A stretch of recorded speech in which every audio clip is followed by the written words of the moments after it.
제가 2008년도 2월 달에 이제 한국으로 다시 귀국을 했습니다. 미국에서 한 16년, 17년을 살고 돌아와서 이제 교회 사역을 시작하는데, 제가 어느 수요일, 온 지 얼마 안 돼서 수요일 예배에 설교 제목을 제가 처음처럼이라고 이렇게 보냈습니다.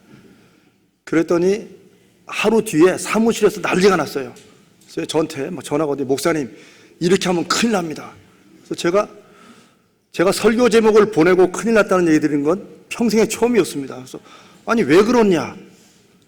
그럴 때 처음처럼이라는 설교 제목을 내면 안 된대요.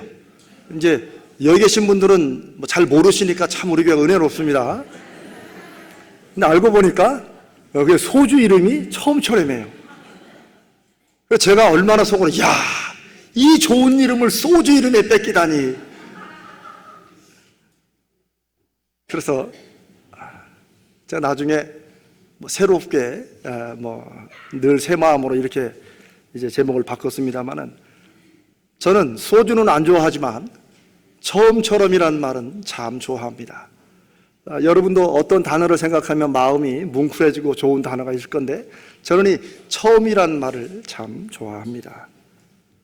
저는 한국에 온 2008년 2월 달에 첫 새벽에 저 아내와 함께 눈길을 걸어서 새벽 기도를 가던 때에, 그때 그 설렘이 지금도 생각하면 있습니다.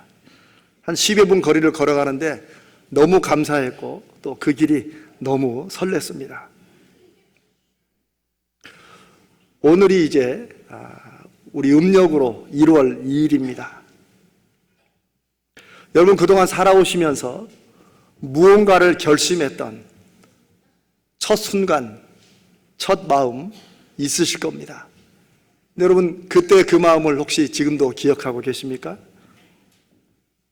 여러분이 무언가 오랜 동안 애쓰고 힘썼던 일이 이루어져서 이제 그것을 시작하는 첫날, 혹은 첫 행동, 첫 만남, 그 시작할 때 느낌 여러분 있으시죠? 물론 우리가 사람인지라 그 첫 경험의 순간은 아주 날카롭고 간절하고 설레지만, 시간의 지남에 따라 조금 잊혀지기도 하고 또 마음이 심드렁해지기도 합니다. 그래서 저는 그 처음에 먹었던 그 결심의 그 느낌, 그 마음을 좀 오래 간직할 수는 없을까 하는 이런 생각을 좀 많이 해보았습니다. 그런데 그렇게 할 수 있는 길이 있습니다. 그건 바로 무언가 그때를 기억할 만한 그런 표식이나 이런 것을 여러분들이 갖고 계시거나 지니고 있으면 됩니다. 마음을 새롭게 할 수 있는 하나의 길이 되는 거죠. 여러분, 사진을 하나 보실까요? 사진 나왔습니까? 나왔습니까? 이게 뭐 하는 사진이죠? 네, 누군가가 축도를 하는 사진입니다. 저 가운데 너무 불이 환해가지고 성령께서 막 일하시는 것 같지만 사실은 플래시가 잘못 터져가지고, 저기 손 들고 축도하는 사람은 믿든지 안 믿든지 접니다. 25년 전에 제가 평생에 처음으로 축도를 하던 때입니다. 한국 교회는 지금도 그렇지만 목사 안수식을 거행하면 그 모든 순서의 마지막 순서의 축도 시간이 있는데, 그 축도를 그때 안수받은 사람 중에서 한 사람에게 이제 축도를 시킵니다. 저는 이제 미국에서 제가 이제 그 축도를 하게 되었는데, 저 때가 제 목사 안수식 날이고 1996년으로 기억하는데, 95년인가요? 기억하는데, 그 안수식 날이고 제가 그때 축도를 한 시간입니다. 근데 우리 성도님, 미국에 계신 성도님의 한 분이 어떻게 저 장면을 찍어가지고 저한테 사진을 주셔가지고, 혹시 제 방에 여기 사무실에 와보신 분들은 바로 들어오시면 건너편에 저 사진이 있는 걸 기억하실 겁니다. 못 보신 분은 언제라도 제 방은 웰컴입니다. 언제나 환영이니까 오세요. 아시겠죠? 예, 별로 반응이 안 오고 싶으신 분들은 안 와도 됩니다. 제가 굳이 손님 끌듯이 오라고 할 건 없지만 또 오시면 저 사진을 보게 될 겁니다. 저는 제가 사역하는 교회마다 저 사진을 늘 걸어 놓습니다. 그것은 여러분들도 짐작하신 대로 제가 하나님 앞에 목회자로 부름받고 목사가 되어 처음 축도를 했던 그때의 그 떨리는 마음, 그때의 그 강한 결심, 그것을 제가 계속해서 기억하며 그 마음으로 제가 목사로 살아가도록 하기 위해서 저 사진을 늘 걸어놓고 있습니다. 물론 축도는 뭘 했는가를 기억이 안 나요. 아마 성경에 있는 그대로 다른 말 못하고 아마 성부, 성자, 성령으로 이렇게 한 것 같아요. 그러나 제가 지금도 기억하는 것은 이제 이재명 목사님 축도해 주시겠습니다 할 때 저쪽 뒤에 앉아있다가 앞으로 축도로 나오는 그 10걸음도 안 되는 그 걸음이 얼마나 멀고 얼마나 떨리는지, 그리고 그때 했던 결심들은 지금도 납니다. 하나님, 제가 드디어 하나님께서 이 부족한 것을 목사로 삼아서 이제 축도를 하러 갑니다. 하나님, 제가 손들고 축도하는 것은 제 능력이 아니라 하나님께서, 저는 하나님을 향하여 손을 두오니 하나님, 앞으로 평생에 제가 손들고 하나님의 이름을 구하며 축도할 때 하나님께서 그 내용으로 그 축도를 받는 모든 분들의 삶에 이루어 주시옵소서. 하여튼 그 기도는 지금도 기억이 납니다. 저는 저 사진을 볼 때마다 마음이 새로워지는 느낌을 갖습니다. 그러면서 새로운 결심이 다시 생겨나게 되죠. 마음은 참 중요합니다. 어쩌면 우리가 인생을 사는데도 이 마음이 중요하고, 우리가 믿음 생활을 하는데도 이 마음이 너무나도 중요합니다. 성경은 사람이 살아있다는 존재의 근본이 바로 마음에 있다고 말씀하십니다.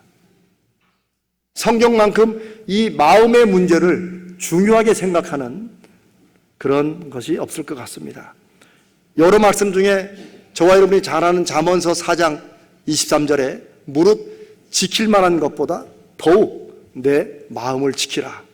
이는 생명의 근원이 이에서 남이니라. 이 말을 제가 조금 다르게 쉽게 풀어보면, 우리가 세상에 살면서 지켜야 될 게 참 많죠. 우리 가정을 지켜야 되고, 또 우리 직장, 우리 사업 많이 지켜야 됩니다. 내 권리도 지켜야 되죠. 여러 가지 지킬 게 많습니다. 그런데 지켜야 될 것, 내가 지금까지 지켜온 것이 100개, 1000개가 된다 할지라도, 만약 하나님께서 하나만 지켜라, 아니 누군가 세상에서 하나만, 이 많은 것 중에 하나만 딱 선택해서 지키라고 하면 하나님은 우리에게 그러면 다 버리고 무엇을 택하라고요? 마음을 택해라. 마음을 지켜라. 그런데 그 이유가 왜냐하면 이는 생명의 근원, 우리의 생명, 세상에 제일 무서운 게 죽는 거 아닙니까? 그렇죠? 너 죽어? 그러면 우리는 다 손 내려놓잖아요. 이 죽음이라는 것, 이것, 살아있음과 죽음을 좌우하는 이 생명이 어디에서 나온다고요? 우리 마음에 있다는 거예요. 그러면 성경은 이렇게 보는 겁니다. 세상은 과학적으로 혹은 생물학적으로 우리의 숨이 끊어지면 죽은 것으로 얘기하지만, 성경은 설령 우리의 숨은 살아있어서 남들 보기에 살아있는 것 같지만 이 마음을 지키지 못하고 마음이 무너지거나 마음이 죽으면 어떻다는 거예요? 살았으나 죽은 삶을 산다는 것입니다. 이게 세상 사람들이, 하나님을 모르는 사람들이 보는 인생과 우리 예수 믿는 사람들이, 적어도 하나님의 말씀을 믿는 저와 여러분이 보는 인생의 차이입니다. 우리는 이렇게 믿으며 살아갑니다.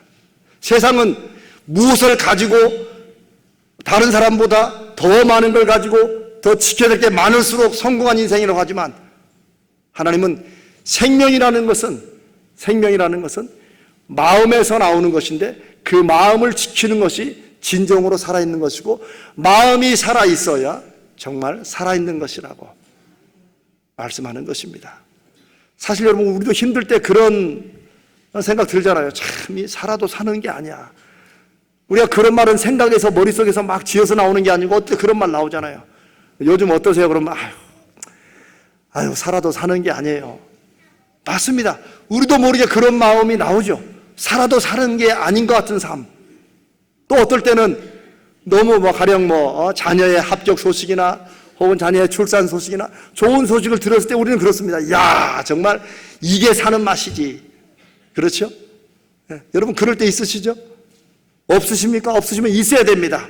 그리고 저와 여러분이 함께 그 순간을, 바로 그 경험을 하나님 앞에서 하십시다. 아멘? 그게 믿음입니다. 그게 신앙생활입니다. 그게 하나님께서 저와 여러분에게 주시는 은혜입니다. 뭐가? 야, 정말 하루를 살아도 이렇게 살아야지. 이게 하나님 정말 사는 맛이죠. 감사합니다. 이거는 우리 마음에서 나오는 것입니다. 이건 때로는 환경과 상관없이도 나올 수 있는 것입니다. 그래서 성경은 세상의 다른 어떤 것보다 지켜야 될 게 있다면 바로 마음을 지켜야 된다고 말씀하십니다. 마음을 복잡하게 안 하고 그냥 영혼이라고 해도 틀리지 않을 때가 많습니다. 우리 영혼을 지키는 것입니다. 우리 마음도 우리 눈에 보이지 않듯이 영혼도 보이지 않죠. 물론 마음과 영혼은 조금 다른 차이로 성경은 말씀합니다만은 그냥 여러분 쉽게 그냥 내 영혼을 지키는 거, 내 마음을 지키는 거, 그렇게도 크게 틀리지 않을 것입니다. 오늘은 제가 유행가 가수 얘기를 좀 해보겠습니다. 여러분 김태원이라고 아십니까? 전혀 몰라도 됩니다. 그런데 소위 국민 할매라고 불리는 분입니다. 근데 이분이 할머니가 아닙니다. 여자가 아닙니다. 부활이라는 락밴드 그룹의 오랜 리더인데 이 머리를 늘 길게 길러가지고 할머니처럼 보인다 해서 국민 할매라고 그렇게 소문이 났다고 합니다.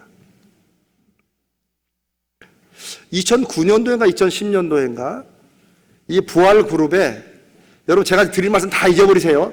잊어버려서 나중에 결론만 기억하세요. 이름도 잊어버리시고 2대 보컬에 박완규라는 사람이 있습니다. 다 잊어버리세요. 시험 안 나옵니다. 이 박완규 씨가 굉장히 나는 가수다 해가지고 굉장히 유명해진 적이 한 번 있습니다. 그런데 이 박완규 씨가 신문인가 언론에 인터뷰를 한 기사 중에 이 김태원 씨에 대한 얘기를 한 게 있는데 제가 기사를 보고 깜짝 놀란 적이 있습니다. 이 박완규 씨가 고백하는데 이 사람이 이제 부활 2대 보컬로 나름 굉장히 한때 성공을 했다가 그 다음에 부활에서 나와서 자기 혼자 10여 년 넘게 방황을 하다가 다시 이제 이렇게 정말 이름 그대로 부활해가지고 노래를 다시 하게 되었다고 그 얘기를 하면서 바로 이 김태원 씨를 언급을 합니다. 자기가 그때는 너무 그룹도 힘들고 먹고 살기도 힘들어가지고 곡 하나 반짝 이렇게 막 떴을 때 자기 생각에 지금 이때 이 곡을 가지고 빨리 솔로로 전향해가지고 솔로 가수로 전향해서 이렇게 해야 좀 먹고 살 수 있을 것 같다는 생각이 들어가지고 자기의 그 선배이고 그룹의 리더인 김태원 씨한테 이런 얘기를 했대요. 형, 나 지금이 기회인 것 같아. 형, 나를 좀 놔주면 내가 가서 좀 성공해야겠다고. 그리고 내가 다시 돌아올게. 이런 얘기를 했는가 봐요. 근데 김태원 씨가 화를 내거나 왜냐면 이 친구가 보컬 노래 부르는 사람인데 얘가 나가면 어떡하겠다는 거야. 그런데 전혀 화를 내지 않고 김태원 씨가 이런 말을 했다고 합니다. 내 보기에는 네가 아직 배울 게 많은데 그래, 네가 가겠다니까 가라. 그런데 너 이거 하나는 꼭 잊지 말아라. 네가 나가서 이제 이 노래로 여기저기 불러다니며 노래할 건데 네가 몸 망칠 수 있다. 근데 몸 망쳐도 괜찮다. 네가 여기저기 부르는 대로 막 노래하다가 너 목도, 네 목소리도 이거 망칠 수 있다. 근데 그래도 괜찮다. 네가 다른 건 다 망가져도 다시 회복할 수 있는데 네 영혼을 망치지는 말아라. 네 영혼이 망가지면 너는 다시는 노래하지 못한다.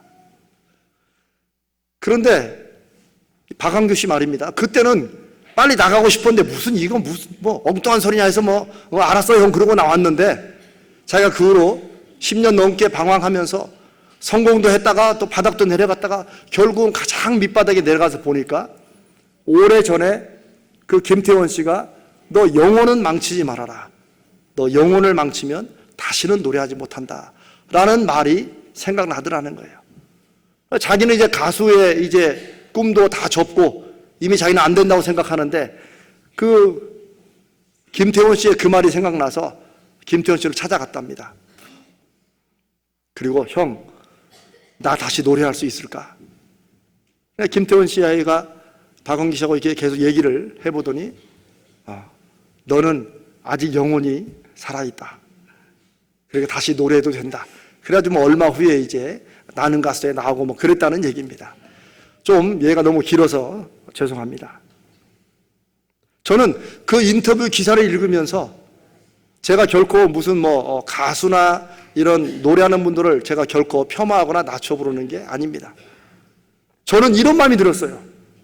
세상에 영혼을 저렇게 얘기하는, 영혼의 소중함을 저렇게 얘기하는 그런 사람이 이게 목사가 돼야 되는데, 세상에 가수 김태원이 영혼을 저렇게 중요시 여긴다면 대체 저분이 생각하는 노래는 대체 뭐냐? 대체 저분은 노래를 뭘로 생각하길래 저렇게 영혼이 살아있어야 노래다운 노래를 부른다고 할까? 그러면 목사인 나는 대체 어떤 설교를 해야 되고 어떤 삶을 살아야 되는가? 나는 영혼에 대해서 그런 정도의 관심과 그런 정도의 무게를 가지고 있나? 제가 그때 회개했던 기억이 납니다. 살아간 여러분은 어떻습니까? 여러분은 여러분의 영혼에 대해서 성경이 지킬 만한 무엇보다도 마음을 지키라고 그렇게 강조한 우리의 마음은 성령의 전이라고, 성령께서 거하시고 머무시는 성전이라고 말씀하시는데 우리는 이 마음에 대해서, 이 영혼에 대해서 얼마나 관심을 가지고 이것을 지키려고 하고 이것을 소중히 여겼는지 우리가 한번 돌아볼 일입니다. 무릇 지킬 만한 것보다 내 마음을 지키라. 이는 생명의 근원이 이에서 남이니라. 이 잠언 4장 23절의 말씀을 조금 현대적으로 바꿔서 한다면 이런 말이 될 겁니다. 미국의 유명한 철학자 윌리엄 제임스는 이렇게 말을 했습니다. 우리 세대가 이룬 가장 위대한 혁명은 마음속 자세를 바꿈으로써 삶의 외양을 바꿀 수 있다는 점을 발견한 것이다.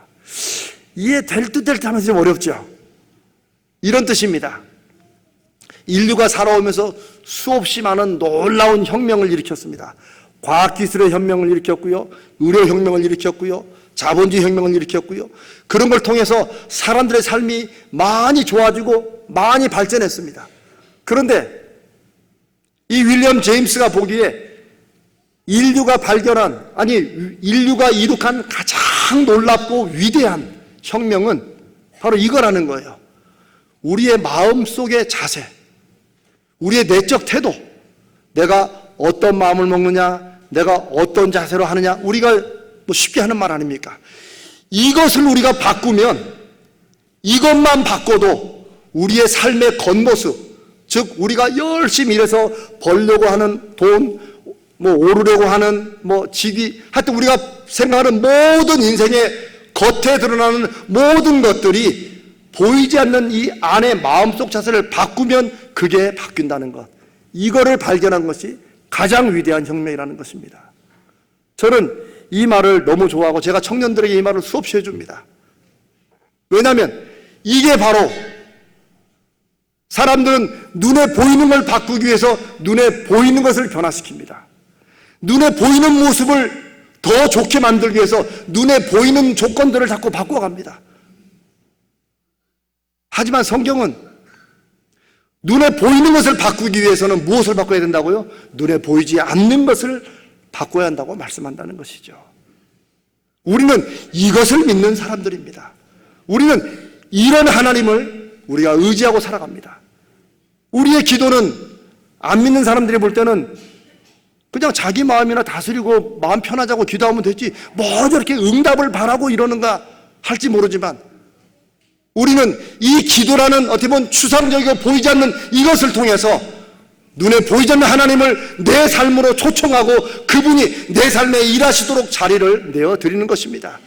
그리고 하나님께서 그 기도 중에 나에게 말씀하신 대로 나는 아멘하고 내가 한 기도에 하나님의 응답을 위해서 내 삶을 조정하는 것입니다. 무엇을 조정합니까? 내 삶의 마음속 자세를 바꿉니다. 내 삶의 결심들을 바꿔나갑니다. 그리고 하나님께서 우리의 삶을, 다른 사람들 눈에 보이는 이런 삶을 어떻게 바꾸는지를 우리는 경험하게 될 것입니다. 사랑하는 여러분, 이게 믿음입니다. 신앙생활은 그저 제가 수없이 말씀드리지만 여러분 아마 좀만 더 들으면 100번은 들으실 거예요. 저와 여러분이 믿는 이 기독교, 예수 그리스도를 중심으로 한 이 믿음은 누구는 뭐 절에 가고 누구는 이슬람 가고 누구는 힌두교 가듯이 나는 교회 가 하는 이런 정도가 아니라는 것입니다. 아니 그런 정도라면 왜 하나님이 당신의 독생자를 우리를 위해 대신 죽게 하시겠어요? 왜 그렇게 큰 엄청난 대가를 치르면서까지 우리를 하나님의 자녀로 삼으시겠어요? 저는 목사가 된 이후로 저는 어렸을 때부터 아주 태어나기 전부터 저는 교회 모태신앙으로 다녔는데 교회에 대해서는 알 만큼 누구보다도 아는 사람인데 제가 오히려 정작 하나님의 말씀과 그 뜻을 제대로 알고 제 삶을 그 말씀의 중심으로 바꾸기 시작한 것은 죄송하게도 목사가 된 이후였습니다. 그리고 저는 확신합니다. 하나님이 하신 말씀을 내 삶의 아멘으로 받고 그 말씀이 이루어지기를 내가 믿고 순종해 나가면 하나님은 그 말씀을 하나님의 영광을 위해서 우리 삶의 결과로 이루신다는 것입니다. 그래서 하나님은 마음을 바꾸는 것, 눈에 보이지 않는 것이 바뀌는 것, 이게 중요하다고 말씀하십니다. 그렇게 보면은요, 우리 인생에 사람들은 다른 사람이 잘 보이기 위해서 겉에 보이는 것을 자꾸 신경 씁니다. 저는 그게 불필요하다는 말이 아닙니다. 속은 좀 끓어도 입을 좀 이렇게 싹 올리면서 안녕하십니까? 이렇게 해도 상대방이 태도 바뀔 수 있어요. 그러나 그것만으로는 그 사람의 보이지 않는 마음을 나를 향해 바꿀 수는 없는 것입니다. 중요한 건 내 중심이, 내 마음이, 내 영혼이 진정으로 바뀌고 진정으로 변화를 시작할 때 우리 삶의 겉모습도 바뀌게 된다는 것입니다. 저와 여러분이 이것을 경험하자는 것입니다. 하나님은 어느 시대나 하나님 앞에 하나님 말씀에 순종함으로 하나님을 경험한 사람들을 통해서 시대를 바꾸어 가셨습니다. 하나님은 세상을 새롭게 창조하시고 새롭게 바꾸시기를 원하시는데 하늘에서 뭔가 내려와서 바꾸시는 게 아니고 하나님은 하나님의 방법대로 사람을 통해서 사람을 재창조하셔서 세상을 바꾸어 가십니다. 바로 저와 여러분이 하나님이 바꾸셔서 세상을 바꾸기를 원하시는 하나님의 도구입니다. 아멘. 그게 예수 믿는 사람들이 이 세상을 사는 의미입니다. 오늘 우리가 함께 읽은 이 고린도후서 5장 17절, 그런즉 누구든지 그리스도 예수 안에 있으면 새로운 피조물이라. 그런데 이 새로운 피조물이라는 단어는 사실 조금 독특하고 특별한 단어입니다. 왜냐하면 오히려 다른 곳에서처럼 이렇게 말씀할 수도 있습니다. 누구든지 그리스도 예수 안에 있으면 이제는 새롭게 된다. 혹은 새 마음을 입는다. 이런 식으로 말할 수 있는데 왜 새로운 피조물이라고 얘기를 했을까요? 사도 바울은 의도적으로 성령 안에서 저 창세기 1장의 창조를 이 고린도후서 5장 17절로 끌어온 것입니다. 창세기 1장에 하나님은 온 인류를 어떻게 시작하셨어요? 흙, 먼지, 진흙으로 사람을 빚으셨습니다. 그리고 진흙덩어리인 인간의 코에 하나님의 생기를, 하나님의 호흡을 불어넣으셔서 우리를 살아있는 영은 보이지 않는데 우리 몸은 하나님의 영이 들어오면 어떻게 됐어요? 눈에 보이는 영이 된 겁니다. 그게 생영, 리빙 소울의 의미입니다. 저와 여러분 다 영적인 존재입니다. 그러나 영적인 존재이지만 우리는 육을 입고 있고 육신과 영혼이 아주 이거 어떻게 떼낼 수가 없죠. 왜? 육신에서 영혼이 떼내면 우리 이제 끝나는 거죠. 그렇듯이 아주 밀접히 연결되어 있어서 우리는 항상 이게 마음으로는 하나님의 일을 따르고 하나님의 말씀을 우리가 순종하려고 애쓰지만 함께 있는 육신은 항상 어떻게 해요? 원래 육신의 습관대로 하나님을 거스르는 쪽으로 가려고 하는 이런 갈등 구조 속에서 우리는 살게 된다는 거예요. 그래서 우리가 늘 누구를 의지해야 돼요? 하나님을 의지하고 살아가는 것입니다. 우리는 눈에 보이는 영, 그런 영이기 때문이죠. 그런데 그런 창조의 그 내용을 예수 그리스도와 연결시키면서 하나님이 예수 그리스도를 통해서 저와 여러분을 어떻게 했다고요? 다시 재창조했다는 거예요. New creation. 다시 새롭게 새로운 피조물로 수천 년 전에 어쩌면 수만 년 전에 하나님이 인류를 창조하신 그 창조의 그 시간처럼 이제는 예수 그리스도 안에서 우리가 하나님 안에서 새롭게 창조됐다는 것입니다. 하나님은 이걸 이렇게 진지하게 말씀하시는데 우리는 그저 여러 종교 중에 하나 택한 것으로 그래 뭐 오늘은 교회 가보지 뭐 누군가는 이렇게 말할 수 있지만 하나님은 예수 그리스도를 통해서 저와 여러분을 새롭게 창조하셨다고 성경이 말씀하십니다. 여러분 새로 지음받은 거예요. 예수 그리스도 안에서. 그리고 성령께서는 우리가 날마다 매 순간마다 우리가 하나님을 바라보고 성령을 의지하는 순간에 우리를 새로운 피조물로 자꾸 새롭게 하시기를 원하십니다. 이게 저와 여러분이 믿는 이 기독교 신앙, 저와 여러분이 믿는 예수 믿는 신앙의 아주 중요한 핵심입니다. 그러면서 이제 우리에게 주신 말씀 뭐예요? 우리가 새로운 피조물이니까 하나님은 선언하시고 그 다음에는 뭐예요? 우리가 어떻게 해야 돼요? 이전 것은 지나갔다. 이거 뭘 보라는 거예요? 늘 새로운 것, 늘 새 것이 된 것, 이것을 믿고 의지하라는 거예요. 하나님이 이전 것은 지나갔다고 그러는데 육신을 입은 우리는 여전히 뭐예요? 지나간 걸 자꾸 끌어들이며 사는 그런 게 있죠, 우리 가운데. 어제는 어제로 지나갔는데 아마 여기 계신 분 중에 혹시 어제 또 이제 식구들과 모여서 또 즐거운 또 이거를 또 고속을 하셨으면 이제 이전 것은 지나갔으니까 오늘은 예배에 집중해야 되는데 어제 3만 원을 잃어가지고 내가 예배 마치고만 가면 내가 뭐 이런 정도의 과거를 돌아보는 건 이건 아무것도 아니죠. 우리의 과거의 상처들, 아픔들, 내가 겪었던 실패들, 내가 자꾸 오늘 생각하는 것은 사실 오늘 생각하는 게 아니고 우리 자신을 다시 과거로 자꾸 밀어보내는 것입니다. 하나님은 성령 안에서 예수 그리스도 우리를 새롭게 창조하시고 이전 것은 지나갔다고 말하는 거예요. 이제는 그건 이제 그만 끊어버리라는 거예요. 이제 새로운 인생, 새로운 날, 새로운 기회, 새로운 믿음으로 살라는 거예요. 이게 하나님의 선포입니다. 바로 그걸 위해서 하나님은 예수 그리스도를 우리를 위해 대신 죽게 하신 것입니다. 새로운 피조물로 우리를 만드시려고. 여러분 회개에 대해서 혹시 여러분 중에도 아마 그런 분 계실 겁니다. 주로 마음이 너무 여리고 부드러운 분들이 그런 분들이 좀 있는 것 같아요. 기도할 때 이제 회개 기도 하잖아요. 근데 어떤 분들은 옛날에 한 기도를 계속 회개를 해요. 혹 그런 분들 계실 거예요. 분명히. 왜냐하면 그 사건이 너무 커서 그래서 하나님 앞에 너무 죄송해서 자꾸 회개하는 분이 있을지 모르겠어요. 그런데 하나님께서는 뭐예요? 우리가 진심으로 죄를 뉘우치고 회개하면 하나님 용서하시죠?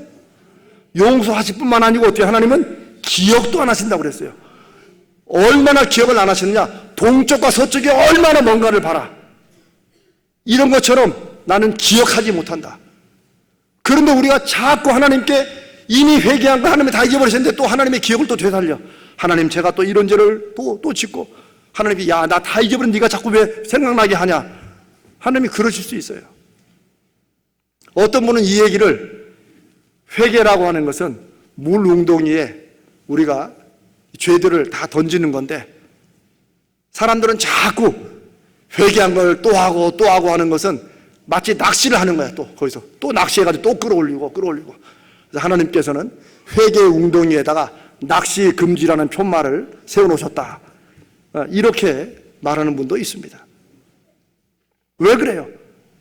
과거는 어떨 때 의미가 있을까요? 과거는 오늘 내가 내일로 나가기 위해서 다시 같은 실수, 같은 실패, 같은 어리석음을 반복하지 않기 위해서 돌아보기 위해서만 과거가 필요합니다. 그런데 우리의 과거는 잘못하면 현재, 오늘, 앞으로 나가려는 우리의 발목을 잡는 과거가 될 수 있다는 거예요. 그리고 그걸 제일 많이 하고 제일 잘하는 게 바로 마귀입니다. 왜요? 마귀가 우리를 속이기 때문입니다. 우리가 한번 회개한 죄를 자꾸 마음속에서 야, 너 회개했는데 그거 그렇게 하면 회개 안 돼. 너 그렇게 큰 게 회개 되겠어? 이런 식으로, 혹은 야, 너 어제 누구누구 이런 말 했지? 너 그거 그런 뜻 아니야. 이런 식으로 우리는 예수님의 말씀을 믿어야 됩니다. 예수님은 마귀에 대해서 거짓의 아비라고, 거짓말의 창시자라고, 마귀는 거짓말 자체라고 얘기합니다. 성도들 가운데 가장 힘들게 하는 게 뭔 줄 아세요? 교회를 힘들게 하는 게 뭔 줄 아세요? 바로 거짓말하는 겁니다. 내가 의도적인 거짓말 아니지만 누구한테 들은 얘기를 전하는 것도 그런 것입니다. 마귀가 제일 잘하는 건 사람과 사람 사이를 거짓말로 분열시키는 것입니다. 큰 문제 때문에 교회가 무너지는 게 아닙니다. 큰 것 때문에 가정이 깨지는 게 아니에요. 작은 거짓말, 속임으로부터, 그 마귀의 역사로부터 인간관계가 깨지고 갈라지는 것입니다. 사랑하는 여러분, 오늘 1월 2일 우리가 구정이지만 또 새로운 한 해를 또 만든 것처럼 하는 것은 단지 우리의 오랜 어떤 전통 명절로만 끝나지 않는다고 생각합니다. 여러분, 제가 한복을 왜 입고 왔겠어요? 좀 새로워지라고. 저도 새로워지고 여러분도 새로워지고. 제가 또 언제 또 입겠어요? 여러분들이 새로워지기를 원할 때 제가 또 입고 오겠습니다. 제 계획은 추석날 입는 거지만 꼭 추석날만 입어야 될 필요 있나요? 제 아내가 데려주면 저는 언제나 입습니다. 사랑하는 여러분, 하나님께서 저와 여러분을 예수 그리스도 안에 새로운 피조물로 창조하셨습니다. 그리고 하나님은 우리에게 늘 새롭게, 매일매일 새롭게 살기를 원하십니다. 왜요? 하나님은 우리 눈에 보이는 환경을 바꾸심으로써 우리를 살게 하시는 게 아니고 우리 마음을 새롭게 하심으로 그 새로운 마음으로 우리의 삶을 바꾸도록 저와 여러분을 부르셨기 때문입니다. 여러분, 저도 압니다. 저도 경험합니다. 내가 아무리 기도해도 내가 기도한 그 사람은 변하지 않고 내가 기도한 그 환경은 그대로 있을 수 있다는 거 우리가 얼마나 많이 경험합니까? 그러나 내 눈에 보이는 환경과 사람이 바뀌지 않았다고 해서 하나님이 아무 일도 하시지 않는 게 아니라는 것입니다. 하나님은 내 마음을 바꾸시고 내가 마음을 새롭게 함으로 나는 이제 이전 것은 지나갔고 이제 새로운 나로 산다. 성령님 안에서 나는 새롭게 나간다고 할 때 이미 변화된 우리를 통해서 눈에 보이는 환경을 하나님은 바꾸어 가실 줄로 믿습니다. 그게 우리의 이 또 한 번 다시 만난 이 신년새의 의미요, 우리가 어쩌면 주일마다 모여서 예배를 드리는 것도 이전 일주일은 지나갔고 하나님 이제 오늘부터 또 새로운 한 주간을 정말 하나님 안에서 새로운 피조물로 새로운 세상을 보듯이 살게 하여 주시옵소서. 결심하는 주일 예배가 되될 줄로 믿습니다. 2020년 1월 1일을 시작한 지 벌써 26일이 지났습니다. 여러분, 새해를 시작하시면서 어떤 결심 하셨습니까? 그 결심 지금도 잘 지키고 계십니까? 대부분 못 지키는 우리를 비꼬듯이 우리 속담에 작심 3일이란 말이 있죠. 마음 먹어야 3일밖에 못 간다. 사실 저는요, 우리 속담에 그 부정적인 면을 별로 안 좋아합니다. 그래서 제가 이 작심삼일을 연구하다가, 나름대로 연구하다가, 제가 이 작심삼일의 대가거든요. 그 연구하다가 제가 이렇게 마음을 바꿨습니다. 한번 여러분도 그렇게 해보세요. 그래, 내가 결심한 게 나는 3일밖에 못 가지만 세상은 나에게 야, 그거 작심삼일이야, 포기해라고 말하지만 나는 요 3일째 내가 포기됐으면 어떻게 하면 돼요? 오늘부터 다시 또 작심하면 돼요. 아멘? 하나님은 우리가 매일 작심하시기 원하시는데 내 결심이 3일 가면 많이 간 거지. 이렇게 좀 당당하게 뻔뻔하게 살아야 됩니다. 왜요? 하나님 안에서. 하나님은 우리로 하여금 늘 새롭게, 매일 새롭게 하나님이 우리 가운데 지어주신 새로운 피조물답게 살라고 하시는 것입니다. 그런 여러분, 세상을 향해서 작심삼일, 좋아, 나는 오늘부터 또 결심하면 되지. 그러면 1년에 100번만 작심하면 1년 가는 거예요. 아멘?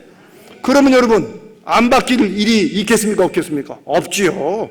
1년 동안 노력하는데 바뀌지 않을 거 없습니다. 작심삼일로 끝나니까 문제지. 나는 3일째만 되면 매번 작심한다. 이 마음도 좋은 마음입니다. 우리는 그것보다 매일매일 새롭게, 일주일마다 늘 새롭게 이렇게 예배를 드릴 때마다 하나님, 오늘 이 주일부터 저는 새로운 피조물입니다. 우리 가정은 주님 안에서 새롭게 살아납니다. 제 사업장이, 제 직장이, 제가 믿는 모든 인간관계가, 우리 자녀가 주님 이 주일로 말미암아 새로워질 줄로 믿습니다. 우리 마음을 바꿈으로 우리 삶에 보이는 것이 바뀌게 하시는 하나님의 역사와 능력을 믿습니다. 이 믿음이 매일매일 새롭게 살도록 우리를 부르시고 우리를 밀어주시고 우리를 끌어주시는 하나님의 거룩한 섭리요 능력이라고 믿습니다. 이 축복이 여러분들에게 있으시기를 주님의 이름으로 축복합니다. 우리 한번 이 말씀을 생각하면서 우리 같이